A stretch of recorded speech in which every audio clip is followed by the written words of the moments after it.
2025년 5월 16일 금요일 말씀과 기도로 하루를 여는 교문익교회 새벽 기도회를 시작합니다. 함께 기도하겠습니다.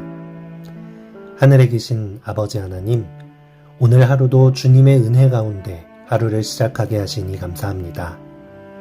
주님, 이 세상에는 갈등이 정말 많고 서로 대립하며 분열하는 일들이 정말 많습니다. 하나님의 사랑 가운데 화해와 협력과 하나됨이 있을 수 있도록 해주시옵소서. 저희들의 삶을 하나님의 축복의 통로로 이용해 주셔서 하나님의 사랑이 저희들을 통하여 흘러나가게 해주시고 하나님께서만 주실 수 있는 평안과 축복을 누리며 그것을 세상에 전하는 그리스도인의 삶을 살아갈 수 있도록 믿음의 축복을 더하여 주시옵소서. 우리를 사랑하여 주시는 예수님 이름으로 간절히 기도드리옵나이다. 아멘. 성도 여러분 안녕하십니까? 안식일이 다가오는 예비일입니다. 이번 주 동안 부조와 선지자 69장 다윗이 왕위에 오른 파트를 연구하였는데요. 오늘은 그 마지막 5번째 시간입니다. 말씀의 제목은 분열에서 하나됨으로입니다. 먼저 하나님의 말씀 사무엘하 5장 1절에서 2절 말씀을 보시겠습니다.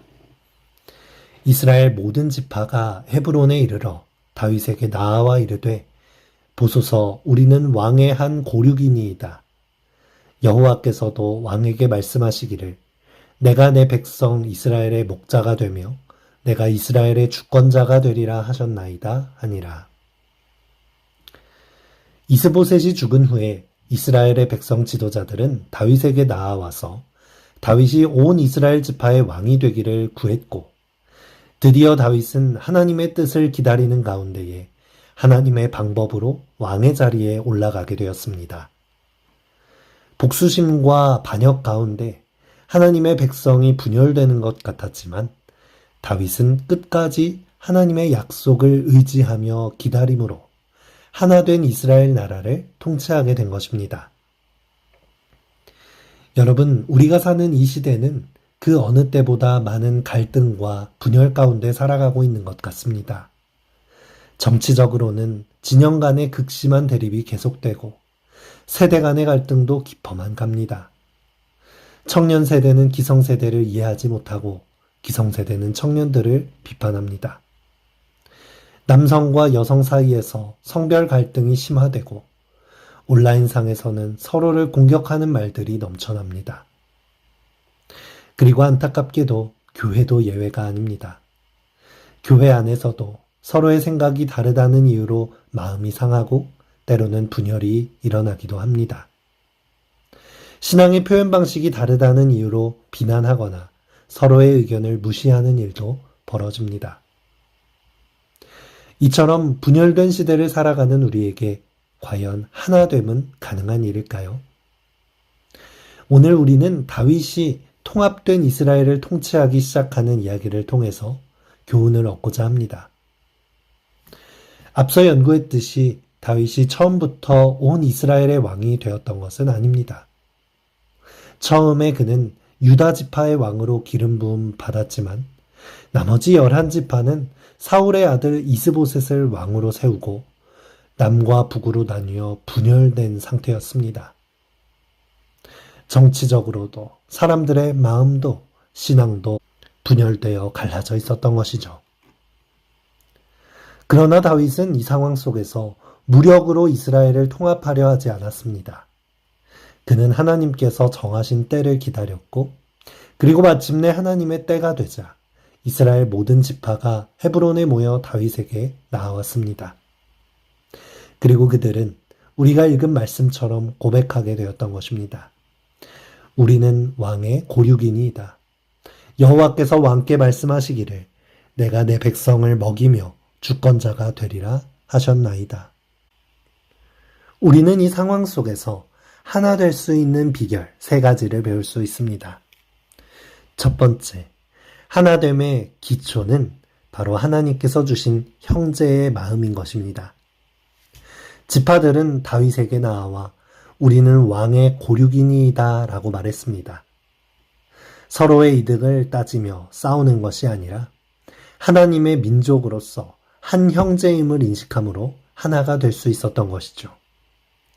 우리가 이러한 형제애를 갖는 것은 우리의 갈등을 해결하고 하나로 만들어줍니다. 우리는 모두 서로 다른 배경을 가진 사람들이라 할지라도 그리스도 안에서 새 생명을 얻은 한 형제처럼 연결된 사이라는 것을 인식해야 합니다. 우리가 한 형제라는 것을 인식할 때 해결하지 못할 일이 무엇이 있을까요? 신약 성경에서 바울도 여러 교회에 편지할 때에 성도들을 향하여 형제들아 라고 부르며 사랑을 나타냈죠.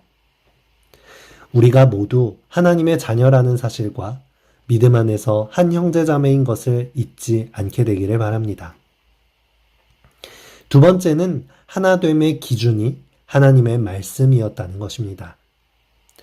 이스라엘의 많은 지파들이 다윗에게 나와서 왕으로 세울 때 그것은 어떤 권력에 굴복하거나 단순히 정치적인 이유가 아니었습니다.